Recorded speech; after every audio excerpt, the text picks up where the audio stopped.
Chemistry അല്ല പറയാൻ പോകുന്നത്. പകരം വേറൊരു കാര്യമാണ്, നിങ്ങൾക്ക് വളരെ ഉപകാരപ്പെടുന്ന ഒരു കാര്യമാണ് നമ്മൾ ഇന്ന് ഡിസ്കസ് ചെയ്യാൻ പോകുന്നത്. അതായത് നമ്മൾ പഠിച്ചാൽ മാത്രം പോരല്ലോ, അപ്പം അത് എങ്ങനെയാണ് കറക്റ്റായിട്ട് എഫക്റ്റീവായിട്ട് ഓർത്തിരിക്കുക എന്നുള്ള കാര്യം കൂടി വളരെ ഇമ്പോർട്ടൻ്റ് ആണ്. അപ്പം ഇന്ന് നമ്മൾ ടിപ്സ് ഫോർ എഫക്റ്റീവ് ലേണിംഗ്, അതാണ് നമ്മുടെ ടോപ്പിക്. അപ്പോൾ നമ്മളത് കുറച്ച് കാര്യങ്ങൾ ഡിസ്കസ് ചെയ്യാൻ പോവുകയാണ്. അപ്പോൾ അതിൽ നമുക്ക് ഇതിന് 3 ഘട്ടമായിട്ട് തിരിക്കാം. അതായത് നമ്മൾ പഠിക്കാൻ തുടങ്ങുന്നതിൻ്റെ മുമ്പ് എങ്ങനെ നമ്മൾ പ്രിപ്പയർഡ് ആവണം, എന്തൊക്കെ കാര്യങ്ങൾ ഒരുക്കണം, പിന്നെ പഠിച്ചുകൊണ്ടിരിക്കുമ്പോൾ ഡ്യൂറിങ് യുവർ സ്റ്റഡീസ് നമ്മൾ എന്തൊക്കെ കാര്യങ്ങളാണ് ശ്രദ്ധിക്കേണ്ടത്, പിന്നെ പഠിച്ചു കഴിഞ്ഞിട്ട് അത് ഓർത്തിരിക്കാൻ വേണ്ടി നമ്മൾ എന്തൊക്കെ ചെയ്യണം. ഇങ്ങനെ 3 ഘട്ടമായിട്ടാണ് നമ്മൾ നമ്മുടെ ടിപ്സിനെ ഡിവൈഡ് ചെയ്തിരിക്കുന്നത്. അപ്പോൾ നമുക്ക് ഓരോ ഘട്ടവും ഡിസ്കസ് ചെയ്യാം. അപ്പം ഞാനീ പറയാൻ പോകുന്ന കാര്യങ്ങളിൽ 3/4 ഭാഗം കാര്യങ്ങൾ നിങ്ങൾക്ക് അറിയാവുന്ന കാര്യങ്ങൾ തന്നെയാണ്. അപ്പോൾ നമ്മളത് എഫക്റ്റീവായിട്ട് നമ്മുടെ സ്റ്റഡീസിൽ കൊണ്ടുവരിക എന്നുള്ളതാണ് നമ്മുടെ ഏറ്റവും ഇമ്പോർട്ടൻ്റ് ആയിട്ടുള്ള കാര്യം. അപ്പോൾ നമ്മുടെ ഒന്നാമത്തെ ഘട്ടം എന്ന് പറഞ്ഞാൽ ബിഫോർ സ്റ്റഡി നമ്മൾ എന്തൊക്കെ ചെയ്തിരിക്കണം അല്ലെങ്കിൽ അറിഞ്ഞിരിക്കണം എന്നുള്ളതാണ് നമ്മുടെ ഒന്നാമത്തെ ഘട്ടം. അതിൽ 4 പോയിന്റ്സ് ആണ് മെയിനായിട്ട് ഞാൻ പറയാൻ പോകുന്നത്.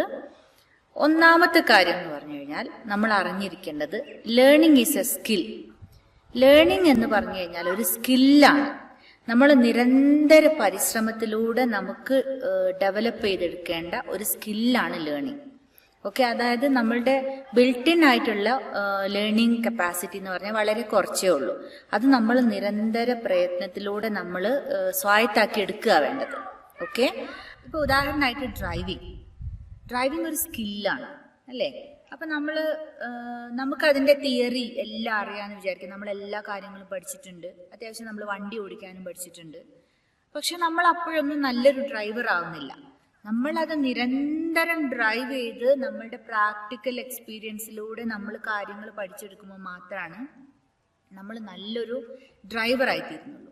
അല്ലാണ്ട് നമുക്ക് എല്ലാ ട്രാഫിക് റൂൾസും അറിയാം, നമുക്ക് എല്ലാ തിയറിയും അറിയാം, നമുക്ക് എല്ലാ കാര്യങ്ങളും അറിയാം എന്നുള്ളത് കൊണ്ട് നമ്മളൊരു നല്ല ഡ്രൈവർ ആവില്ല. അപ്പം നമ്മൾ നിരന്തരം അത് പ്രാക്ടീസ് ചെയ്തുകൊണ്ടേയിരിക്കണം. അതുപോലെ തന്നെയാണ് ലേണിങ്.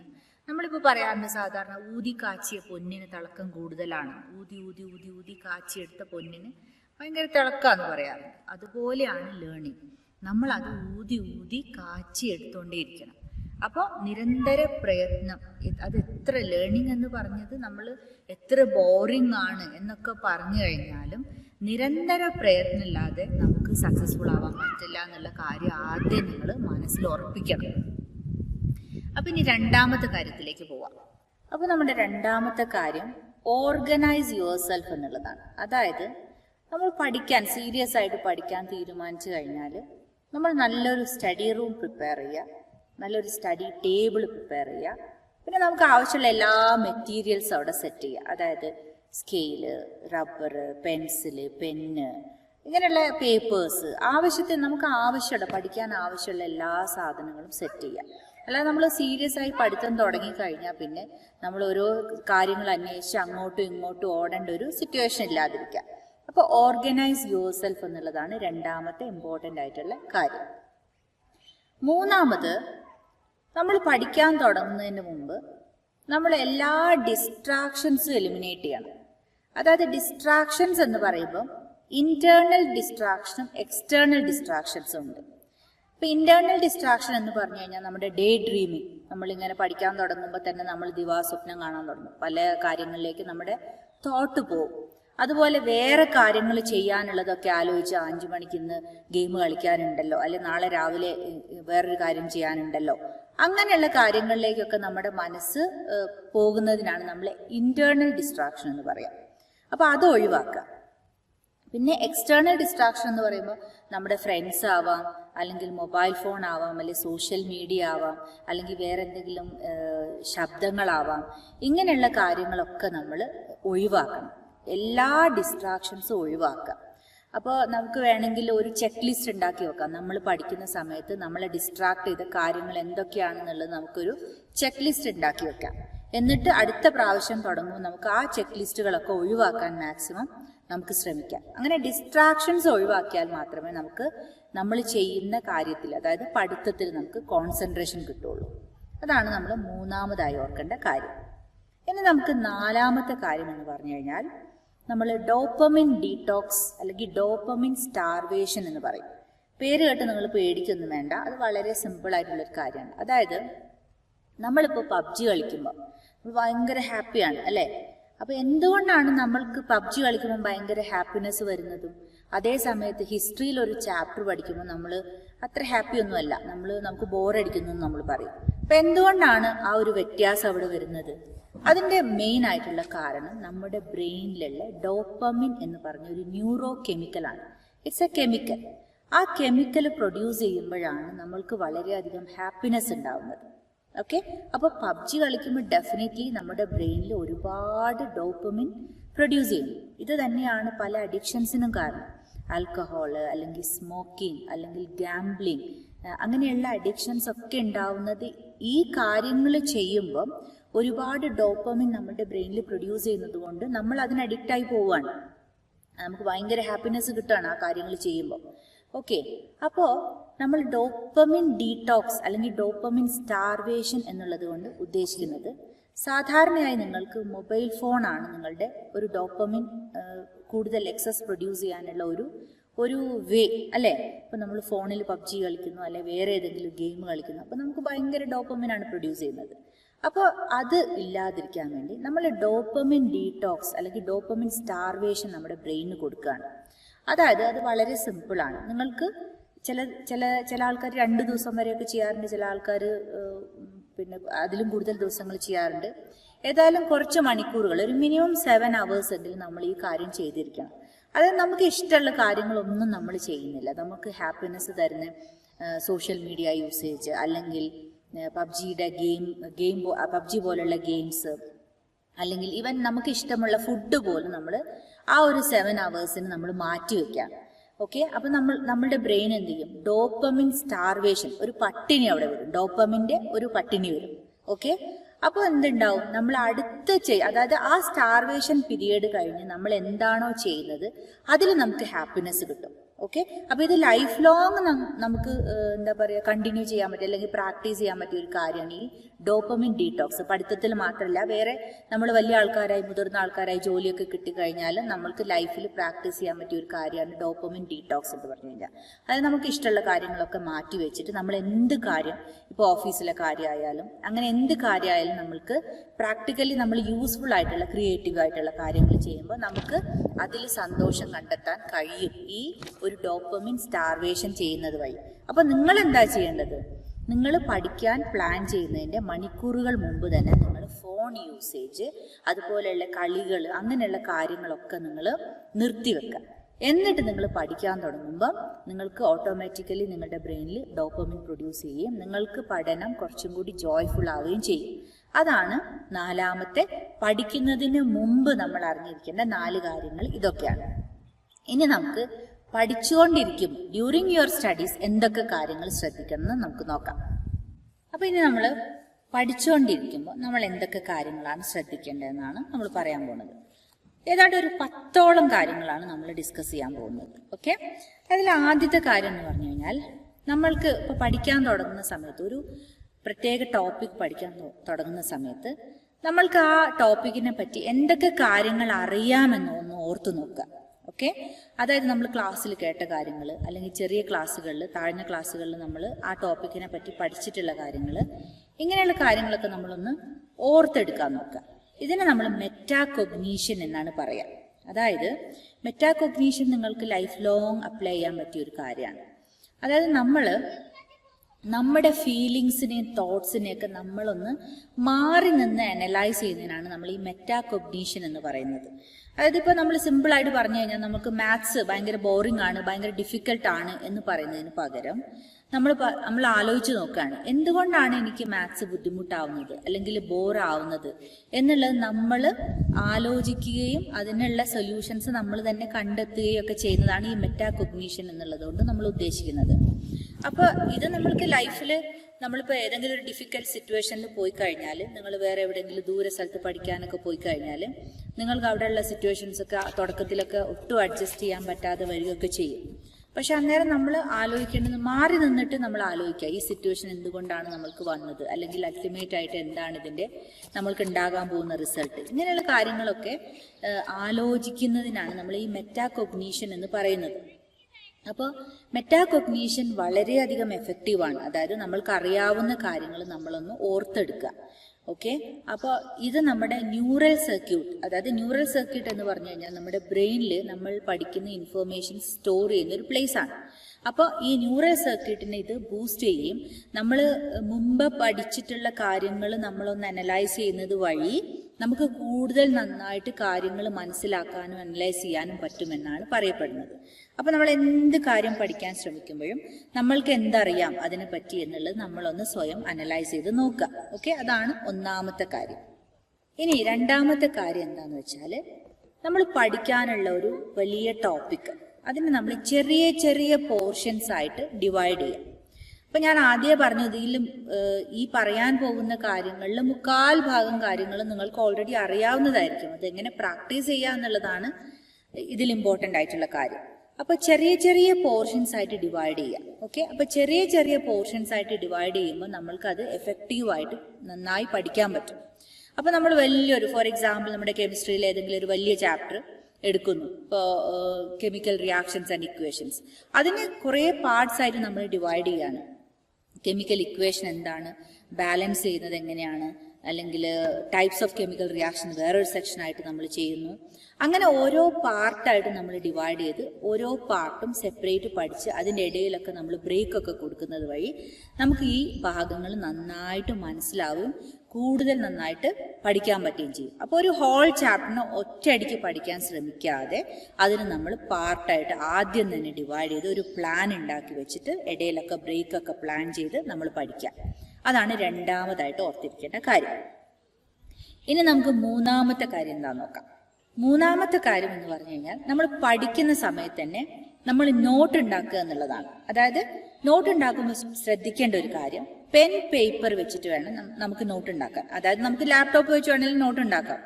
പക്ഷെ സയൻസ് പറയുന്നത് നമ്മൾ പെൻ ആൻഡ് പേപ്പർ യൂസ് ചെയ്തിട്ട് നമ്മൾ തന്നെ എഴുതി നമ്മളത് നോട്ട് ചെയ്ത് വെക്കുമ്പോൾ കൂടുതൽ നന്നായിട്ട് നമുക്ക് ആ ഭാഗം ഓർത്തു വെക്കാൻ പറ്റുമെന്നാണ് പറയുന്നത്. അപ്പോൾ അതുകൊണ്ട് നമ്മൾ എപ്പോൾ പഠിക്കുമ്പോഴും അതിനൊരു പെൻ പേപ്പർ നോട്ട്സ് നമ്മൾ പ്രിപ്പയർ ചെയ്ത് വെക്കാം. ഓക്കെ, ഇനി നാലാമത്തെ കാര്യം എന്ന് പറഞ്ഞു കഴിഞ്ഞാൽ ഫ്ലാഷ് കാർഡ്സ് ആണ്. ഫ്ലാഷ് കാർഡ് എന്ന് പറഞ്ഞു കഴിഞ്ഞാൽ നമ്മൾ എന്ത് പഠിക്കുന്നോ അതിൻ്റെ ഏറ്റവും ഇമ്പോർട്ടൻ്റ് ആയിട്ടുള്ള കാര്യം നമ്മൾ ഹൈലൈറ്റ് ചെയ്ത് ഒരു കാർഡിൽ എന്താ പറയുക റീപ്രൊഡ്യൂസ് ചെയ്യുന്നതിനാണ് നമ്മൾ ഫ്ലാഷ് കാർഡ് എന്ന് പറയുന്നത്. അപ്പോൾ ഇപ്പം നമ്മൾ നോട്ട് പ്രിപ്പയർ ചെയ്തു, അപ്പോൾ ഈ റീഡിങ് ഓഫ് നോട്ട്സ് എന്ന് പറഞ്ഞാൽ ഒരുപാട് സമയം എടുക്കും. നമുക്കിപ്പോൾ എക്സാമിൻ്റെ തലേന്ന് ഈ എഴുതി വെച്ച മുഴുവൻ നോട്ടും അല്ലെങ്കിൽ ഉള്ള ചാപ്റ്റർ മുഴുവനും നമ്മൾക്ക് വായിച്ചു നോക്കുക എന്ന് പറഞ്ഞാൽ അത് പോസിബിൾ അല്ല. അപ്പോൾ നമ്മൾക്കുള്ള ഏറ്റവും ആക്റ്റീവായിട്ടുള്ള ടൂളാണ് ഫ്ലാഷ് കാർഡ്സ്. അപ്പോൾ നമ്മൾ ചാപ്റ്റർ വൈസ് വേണമെങ്കിൽ നമുക്കൊരു ഫയലോ ഫോൾഡറോ യൂസ് ചെയ്തിട്ട് ഓരോ ചാപ്റ്റേഴ്സിനും ഓരോ ഫയൽ ഉണ്ടാക്കി അതിൽ നമുക്ക് ചാപ്റ്റർ വൈസ് നമുക്ക് എന്ത് ചെയ്യാം, ഫ്ലാഷ് കാർഡ്സ് ഓർഗനൈസ് ചെയ്ത് വെക്കാം. അപ്പം നമ്മൾ എക്സാമിന് തലേന്ന് ഈ ഫ്ലാഷ് കാർഡ് എടുത്ത് വെറുതെ ഒന്ന് നോക്കുമ്പോൾ തന്നെ നമുക്ക് എല്ലാ കാര്യങ്ങളും നമുക്ക് ഓർമ്മ വരും. മാത്രമല്ല ഇനിയിപ്പോൾ എന്തെങ്കിലും ഡൗട്ട്സ് ഉണ്ടെങ്കിൽ ആ പോർഷൻ മാത്രം നമുക്കൊന്ന് റിവൈസ് ചെയ്ത് നോക്കാനും പറ്റും. അപ്പോൾ ഫ്ലാഷ് കാർഡ് പ്രിപ്പയർ ചെയ്യുക എന്നുള്ളതാണ് നമ്മുടെ അടുത്ത ഏറ്റവും ഇമ്പോർട്ടൻ്റ് ആയിട്ടുള്ള കാര്യം. ഇനി നമ്മുടെ അടുത്ത ഇമ്പോർട്ടൻ്റ് ആയിട്ട് നമ്മൾ ഓർത്തു വെക്കേണ്ട കാര്യം, പഠിക്കുമ്പോൾ ഓർത്തു വെക്കേണ്ട കാര്യം എന്ന് പറഞ്ഞു കഴിഞ്ഞാൽ നമ്മൾ ചെറിയ ചെറിയ ഗോൾസ് സെറ്റ് ചെയ്യുക എന്നുള്ളതാണ്. അതായത് ഇപ്പോൾ ഒരു വീക്കിൽ നമ്മൾ ഇത്ര കാര്യങ്ങൾ പഠിക്കും എന്നുള്ളത് നമ്മൾ ആദ്യം പ്ലാൻ ചെയ്ത് വെക്കുക. അത് റിയലിസ്റ്റിക് ആയിരിക്കണം. അതായത് ഈ ആഴ്ച ഞാൻ 10 ഹിസ്റ്ററി ചാപ്റ്ററും 10 മാത്സ് ചാപ്റ്ററും പഠിക്കുമെന്ന് പറഞ്ഞു കഴിഞ്ഞാൽ ദാറ്റ്സ് നോട്ട് പോസിബിൾ. അപ്പം നമ്മൾ പോസിബിൾ ആയിട്ടുള്ള റിയലിസ്റ്റിക് ആയിട്ടുള്ള ഒരു ഗോൾ സെറ്റ് ചെയ്യും. ഞാൻ ഈ ഒരാഴ്ച ഇത്ര പഠിക്കും എന്ന് നമ്മൾ പ്ലാൻ ചെയ്ത് വെക്കുക. അങ്ങനെ നമ്മൾ ആ ടാസ്ക് കംപ്ലീറ്റ് ചെയ്ത് കഴിഞ്ഞാൽ നമ്മൾ യു റിവാർഡ് യുവർ സെൽഫ്, നിങ്ങൾക്ക് തന്നെ ഒരു റിവാർഡ് കൊടുക്കുക. അതായത് ഒരു റിവാർഡ് എന്ന് പറയുമ്പോൾ നിങ്ങൾക്ക് ഇഷ്ടമുള്ള ഒരു ചോക്ലേറ്റ് ആവാം, അല്ലെങ്കിൽ നിങ്ങൾക്ക് ഇഷ്ടമുള്ള ഒരു സ്ഥലത്ത് പോകുന്നതാവാം, അങ്ങനെ എന്തെങ്കിലും നിങ്ങൾക്ക് തന്നെ സാധിക്കുന്ന അല്ലെങ്കിൽ ഏതെങ്കിലും ഒരു ഗെയിം കളിക്കുന്നതാവാം. അങ്ങനെ നിങ്ങൾക്ക് ഇഷ്ടമുള്ള ഒരു കാര്യം നിങ്ങൾ റിവാർഡായിട്ട് നിങ്ങൾക്ക് തന്നെ കൊടുക്കുക. ഓക്കെ, അപ്പോൾ ചെറിയ ചെറിയ ഗോൾസ് ആയിരിക്കണം, ചെറിയ ചെറിയ ഗോൾസ് സെറ്റ് ചെയ്യുക. അതിന് നിങ്ങൾക്ക് തന്നെ റിവാർഡ് എന്താ പറയുക റിവാർഡ് കൊടുക്കുക എന്നുള്ളതാണ് അഞ്ചാമത്തെ ഇമ്പോർട്ടൻ്റ് ആയിട്ടുള്ള കാര്യം. ഇനി നമുക്ക് ആറാമത് എന്താന്ന് നോക്കാം. ആറാമത്തെ ഇമ്പോർട്ടൻ്റ് ആയിട്ടുള്ള കാര്യം എന്താന്ന് നോക്കാം. ഇനി അടുത്ത കാര്യം എന്ന് പറഞ്ഞു കഴിഞ്ഞാൽ സ്പീഡ് റീഡിങ്. നിങ്ങൾ വിചാരിക്കും ഇപ്പോൾ സ്പീഡ് റീഡിങ് എന്ന് പറഞ്ഞാൽ എന്താണ്?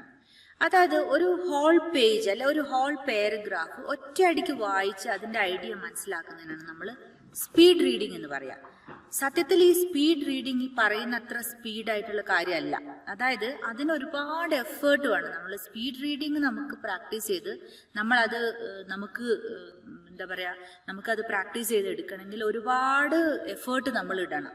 അപ്പോൾ സ്പീഡ് റീഡിങ്ങിന്റെ ഗുണം എന്താണെന്ന് വെച്ചാൽ അത് നമ്മൾക്ക് പ്രാക്ടീസ് ആയി കഴിഞ്ഞാൽ നമ്മൾക്കൊരു ഐഡിയ പെട്ടെന്ന് മനസ്സിലാവാൻ ഈ സ്പീഡ് റീഡിങ് നമ്മളെ ഹെൽപ്പ് ചെയ്യും. അപ്പൊ നമുക്കിനി അടുത്ത ടിപ്പ് എന്താ നോക്കാം.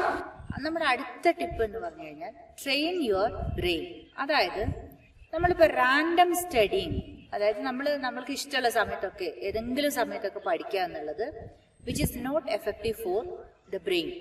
അതായത് ബ്രെയിൻ നമ്മളൊരു കാര്യം ചെയ്തു തുടങ്ങുമ്പോൾ ഒരു 10 മിനിറ്റോളം എടുക്കും നമ്മൾ എന്താണ് ചെയ്യുന്നതെന്ന്, അല്ലെങ്കിൽ നമ്മൾ എന്ത് കാര്യമാണ് നമ്മൾ ചെയ്യാൻ പോകണമെന്നുള്ളത് ബ്രെയിനിന് മനസ്സിലാവണമെങ്കിൽ നമ്മളൊരു അറൗണ്ട് 10 മിനിറ്റ്സ് എടുക്കും എന്നാണ് പറയുന്നത്. അപ്പോൾ നമ്മൾ റെഗുലർ ആയിട്ടൊരു ടൈം നമ്മൾ പഠിക്കാൻ എടുക്കുകയാണെങ്കിൽ അപ്പോൾ എന്താണ് നമ്മൾ ബ്രെയിനിന് നമ്മൾ ട്രെയിൻ ചെയ്യുക ചെയ്യുന്നത്. ഓക്കെ, രാവിലെ 6 മണിക്ക് നമ്മൾ പഠിക്കാൻ പോവുകയാണ്, ഡെയിലി നമ്മുടെ റുട്ടീൻ അതാണെങ്കിൽ brain is trained for that. അപ്പോൾ ഒരുപാട് സമയം എടുക്കില്ല, വേഗം തന്നെ ബ്രെയിൻ റെഡി ആവും പഠിക്കാൻ എന്നുള്ളതാണ്. അപ്പോൾ train your brain by regular schedules. Okay, അപ്പോൾ നമ്മുടെ ഷെഡ്യൂൾസ്, സ്റ്റഡി ഷെഡ്യൂൾസ് എപ്പോഴും ഒരേപോലെ ആയിരിക്കുക, റെഗുലർ ആയിരിക്കുക എന്നുള്ളതാണ് അടുത്ത ടിപ്പായിട്ട് പറയാനുള്ളത്. ഇനി അടുത്തതായിട്ട് എന്താണെന്ന് വെച്ചാൽ മൂവ് എറൗണ്ട് എന്നുള്ളതാണ്. മൂവ് എറൗണ്ട് നിങ്ങളുടെ സ്റ്റഡി റൂമിൽ തന്നെ എപ്പോഴും ഇരുന്ന് പഠിക്കാതെ നിങ്ങൾക്ക് ഗാർഡനിൽ പോയിരുന്ന് പഠിക്കാം, അല്ലെങ്കിൽ നിങ്ങൾക്ക് ഇഷ്ടമുള്ള ഒരു പ്രത്യേക സ്പോട്ടിലിരുന്ന് പഠിക്കാം, അല്ലെങ്കിൽ സിറ്റ് ഔട്ടിലിരുന്ന് പഠിക്കാം. അങ്ങനെയൊക്കെ നിങ്ങൾ ഓരോ ടോപ്പിക്ക് നിങ്ങൾ ചില പെർട്ടിക്കുലർ പ്ലേസുമായിട്ട് നിങ്ങൾ കണക്ട് ചെയ്യുമ്പം ബ്രെയിൻ അസോസിയേറ്റ് ചെയ്യും. ഫോർ എക്സാമ്പിൾ നിങ്ങളൊരു പെർട്ടിക്കുലർ നിങ്ങളൊരു പെർട്ടിക്കുലർ ടോപ്പിക്, ഒരു എസ്സേ ആണെന്ന് വിചാരിക്കുക, ഹിസ്റ്ററിയിൽ ഒരു എസ്സേ, ഓക്കെ, ഏതെങ്കിലും ഒരു കൺട്രീനെ പറ്റി പഠിക്കുന്നു. അപ്പോൾ നിങ്ങളത് ഗാർഡനിൽ നിങ്ങൾക്ക് ഇഷ്ടമുള്ള ഒരു പൂവിൻ്റെ അടുത്ത് പോയാണ് പഠിച്ചതെങ്കിൽ നിങ്ങളുടെ ബ്രെയിൻ അസോസിയേറ്റ് ചെയ്യും, ആ പൂവിൻ്റെ പിക്ചറും നിങ്ങൾ പഠിച്ച കാര്യമായിട്ട് അസോസിയേറ്റ് ചെയ്യും. നിങ്ങൾക്കത് കൂടുതൽ വേഗത്തിൽ ഓർത്തെടുക്കാൻ പറ്റുകയും ചെയ്യുമെന്നാണ് സയൻസ് പറയുന്നത്. അപ്പോൾ അതുകൊണ്ട് മൂവ് എറൗണ്ട്, നിങ്ങൾ സ്റ്റഡി റൂമിൽ തന്നെ ചടച്ച് ഇരുന്ന് പഠിക്കാതെ നിങ്ങൾ ഇടയ്ക്ക് പുറത്തു പോയി നിങ്ങൾക്ക് ഇഷ്ടമുള്ള സ്ഥലങ്ങളിലൊക്കെ പോയിരുന്ന് പഠിക്കുക.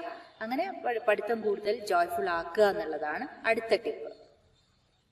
ഇനി അടുത്ത കാര്യം എന്ന് പറഞ്ഞു കഴിഞ്ഞാൽ ക്വിസ് യുവർ സെൽഫ് എന്ന് പറഞ്ഞു കഴിഞ്ഞാൽ നിങ്ങൾ പഠിച്ചുകൊണ്ടിരിക്കുമ്പോൾ തന്നെ തൊട്ട് മുമ്പ് പഠിച്ച കാര്യം നിങ്ങളോട് തന്നെ ചോദ്യം ചോദിക്കുക. ക്വിസ് യുവർ സെൽഫ്, ചോദ്യങ്ങൾ ചോദിച്ചുകൊണ്ടേ ഇരിക്കുക. എന്തായിരുന്നു ആ ഒരു പെർട്ടിക്കുലർ ഡെഫിനിഷൻ, ഓക്കെ, അങ്ങനെ ചോദ്യങ്ങൾ ചോദിച്ചുകൊണ്ടിരിക്കുക. എന്നിട്ട് ഓർത്തെടുക്കാൻ പറ്റുന്നില്ലെങ്കിൽ വീണ്ടും നിങ്ങൾ അതൊന്നും കൂടെ ചെക്ക് ചെയ്യുക. അപ്പൊ ഇങ്ങനെ റിപ്പീറ്റഡ് ആയിട്ട് നിങ്ങൾ ക്വിസ് ചെയ്യുകയും നിങ്ങൾ തന്നെ ആൻസർ ചെയ്യാൻ നോക്കുകയും നിങ്ങൾ തന്നെ റിവൈസ് ചെയ്യുകയും ചെയ്യുമ്പോൾ കൂടുതൽ എഫക്റ്റീവായിട്ട്, കൂടുതൽ ഫേം ആയിട്ട് നിങ്ങളുടെ ബ്രെയിനിൽ അത് എന്താ പറയാ, ആ മെമ്മറി കൂടുതൽ ഫേം ആയിട്ട് ഉറച്ചിരിക്കും. ഓക്കെ, അപ്പൊ അതാണ് ഒരു അടുത്ത പോയിന്റ് എന്ന് പറയുന്നത്, ക്വിസ് യുവർ സെൽഫ്. ഓക്കെ, ഇനി അടുത്ത പോയിന്റ് എന്ന് പറഞ്ഞു കഴിഞ്ഞാൽ ലിസൺ ടു മ്യൂസിക്. അപ്പൊ നിങ്ങൾ വിചാരിക്കും ഇപ്പൊ പഠിക്കുമ്പോൾ പാട്ട് കേൾക്കുക, അങ്ങനെ വിചാരിക്കും അല്ലെ, പഠിക്കുമ്പോൾ പാട്ട് കേൾക്കുമ്പോൾ അതൊരു ഡിസ്ട്രാക്ഷൻ അല്ലേ? പക്ഷെ ആ പാട്ടിനൊരു പ്രത്യേകതയുണ്ട്. അതായത് അതിന് ലിറിക്സ് ഉണ്ടാവാൻ പാടില്ല, വരികളൊന്നും ഉണ്ടാവാൻ പാടില്ല. വരികളുള്ള പാട്ട് കേൾക്കുമ്പോൾ നമ്മൾ ആ വരികളുടെ അർത്ഥവും അതിന്റെ കാര്യങ്ങളും ഭാവനയും ഒക്കെ ആയിട്ട് നമ്മുടെ മൈൻഡ് ഡിസ്ട്രാക്റ്റഡ് ആയി പോകും. പക്ഷെ അങ്ങനെയല്ല, അത് ആ മ്യൂസിക്കിനൊരു പ്രത്യേകത ഉണ്ട്, അതിന് വരികൾ ഉണ്ടാവാൻ പാടില്ല. അപ്പൊ ലിറിക്സ് ഉണ്ടാവുമ്പോൾ നമ്മൾ എന്ത് ചെയ്യും, ആ വരികളുടെ അർത്ഥം ആലോചിക്കും, അതിനെ പറ്റി നമ്മൾ ഭാവനയിൽ കാണും, അപ്പൊ നമ്മൾ ഡിസ്ട്രാക്റ്റഡ് ആയി പോകും. അപ്പൊ അതുകൊണ്ട് നമുക്ക് വരികളില്ലാത്ത മ്യൂസിക്കാണ് നമുക്ക് വേണ്ടത്. പിന്നെ അതിനൊരു റിപ്പിറ്റേറ്റീവ് റിഥം ആയിരിക്കണം, അതായത് ഒരേപോലെ റിപ്പീറ്റ് ചെയ്യുന്ന റിഥമുള്ള മ്യൂസിക് ആയിരിക്കണം നമ്മൾ കേട്ടോണ്ടിരിക്കുന്നത്. അത് തന്നെ ലോ വോളിയത്തിലായിരിക്കണം നമ്മൾ കേൾക്കുന്നത്. ഒരു കാര്യം അറിഞ്ഞിരിക്കാനുള്ള എന്താന്ന് വെച്ചാൽ അതിന്റെ പിന്നിലെ സയൻസ് വളരെ സിമ്പിൾ ആണ്. അതായത് മ്യൂസിക് കേൾക്കുമ്പോൾ നമ്മൾ നല്ല മൂഡിലാവും. നല്ല മൂഡോടുകൂടി നമ്മൾ എന്ത് അറ്റംപ്റ്റ് ചെയ്താലും, പഠിക്കാനാണെങ്കിൽ നമ്മൾ എന്ത് കാര്യം അറ്റംപ്റ്റ് ചെയ്താലും അത് സക്സസ്ഫുൾ ആവും. അത് തന്നെയാണ് അതിന്റെ സയൻസ്. അപ്പോൾ അത് ചിലരിൽ എഫക്റ്റീവ് ആയിരിക്കും, ചിലർ ഡിസ്ട്രാക്റ്റഡ് ആയി പോവും. അപ്പോൾ ശ്രദ്ധിക്കുക, എടുക്കുന്ന മ്യൂസിക് റിപ്പിറ്റേറ്റീവ് റിഥമുള്ള വളരെ ലോ വോയിസിലായിരിക്കണം വെക്കേണ്ടത്. അപ്പോൾ അത് നമ്മളെ ഒന്നുകൂടി പഠിക്കാനുള്ളൊരു മൂഡ് ബൂസ്റ്റ് ചെയ്യുകയും നമ്മൾ ഒന്നുകൂടി എഫക്റ്റീവായിട്ട് പഠിക്കാൻ പറ്റുകയും ചെയ്യുമെന്നാണ് സയൻസ് പറയുന്നത്. ഇനി നമ്മൾ അടുത്ത ടിപ്പ് എന്ന് പറഞ്ഞു കഴിഞ്ഞാൽ, നമ്മൾ ജോയിൻ ഇൻ എ ഗ്രൂപ്പ്, നമ്മൾ ഇൻഡിവിജ്വലായിട്ട് കാര്യങ്ങൾ പഠിക്കുന്നതിനെക്കാട്ടിലും ചില ടോപ്പിക്സ് ഒക്കെ നമുക്ക് എഫക്റ്റീവായിട്ട് പഠിക്കാൻ പറ്റുക ഒരു ഗ്രൂപ്പിൽ നന്നായിട്ട് ഡിസ്കസ് ചെയ്ത് നന്നായിട്ട് പഠിക്കുന്ന ഒരു ഗ്രൂപ്പിന്റെ കൂടെ കൂടുമ്പോൾ നമ്മൾ കുറച്ചുകൂടി എഫക്റ്റീവായിട്ട് നമുക്ക് പഠിക്കാൻ പറ്റും. അപ്പൊ അതുകൊണ്ട് ജോയിൻ ഇൻ എ ഗ്രൂപ്പ്, അപ്പൊ അതൊരു ടിപ്പാണ്, നിങ്ങൾക്ക് അത് പ്രാക്ടീസ് ചെയ്ത് നോക്കാവുന്നതാണ്. അപ്പൊ പഠിച്ചു കഴിഞ്ഞിട്ട് എന്ത് എന്നുള്ളതാണ് അടുത്തത്. അതിൽ 3 കാര്യങ്ങളാണ് നമ്മൾ ഓർത്തിരിക്കേണ്ടത്, വളരെ ഇമ്പോർട്ടൻ്റ് ആയിട്ടുള്ള 3 കാര്യങ്ങൾ. ഒന്നാമത്തെ കാര്യം എന്ന് പറഞ്ഞു കഴിഞ്ഞാൽ, നമുക്ക് ഏറ്റവും കൂടുതൽ പഠിച്ച കാര്യം ഓർത്തിരിക്കാനുള്ള ഏറ്റവും നല്ല മെത്തേഡ് എന്ന് പറഞ്ഞു കഴിഞ്ഞാൽ വേറൊരാളെ ടീച്ച് ചെയ്യാന്നുള്ളതാണ്. ഓക്കെ, അതല്ല നിങ്ങൾക്ക് ടീച്ച് ചെയ്യാൻ ഒരാൾ കിട്ടിയില്ലെങ്കിൽ നിങ്ങളോട് തന്നെ റീ എക്സ്പ്ലെയിൻ ചെയ്യാന്നുള്ളതും ആവാം. പക്ഷെ ഏറ്റവും എഫക്റ്റീവ് ടീച്ച് സമ്മൺ എൽസ് എന്നുള്ള ഒരു ടിപ്പ് തന്നെയാണ്. അപ്പോൾ വേറെ ആരെങ്കിലും, ആരോ ആയിക്കോട്ടെ, അച്ഛനോ അമ്മയോ ബ്രദേഴ്സോ സിസ്റ്റേഴ്സോ ആരെങ്കിലും നിങ്ങൾ പഠിച്ച് കഴിഞ്ഞിട്ട് അവരൊന്ന് വിളിക്കുക, എന്നിട്ട് അവരൊന്ന് പഠിപ്പിക്കാൻ ശ്രമിക്കുക. അല്ലെങ്കിൽ നിങ്ങളുടെ ക്ലാസ്മേറ്റിനെ തന്നെ ആവാം, അവർക്കറിയാത്തൊരു കാര്യം നിങ്ങൾക്ക് പറഞ്ഞു കൊടുക്കാം. അപ്പോൾ അത് ഏറ്റവും എഫക്റ്റീവ് ആയിട്ടുള്ള ഒരു ടൂളാണ് നിങ്ങൾ പഠിച്ചത് ഓർത്തിരിക്കാൻ. അപ്പൊ നമ്മുടെ രണ്ടാമത്തെ കാര്യം, അതിന് മുന്നേ ഈ പൂവ് നിങ്ങൾ കണ്ടോ? നമ്മളിത് ഊട്ടിയിൽ വരുമ്പോൾ നമ്മൾ എവർലാസ്റ്റിംഗ് ഫ്ലവർ എന്ന് പറഞ്ഞ് വാങ്ങിക്കുന്ന ഒരു പൂവായത് കണ്ടില്ലേ നിങ്ങൾ? ഷോക്കേസിൽ നമ്മൾ അല്ലെങ്കിൽ ഫ്ലവർ വേസിലൊക്കെ കുറേ കാലം വെച്ചോണ്ടിരിക്കുന്ന ഒരു പൂവായത് കണ്ടാ നിങ്ങൾ? നല്ല ഭംഗിയുണ്ട് കാണാൻ.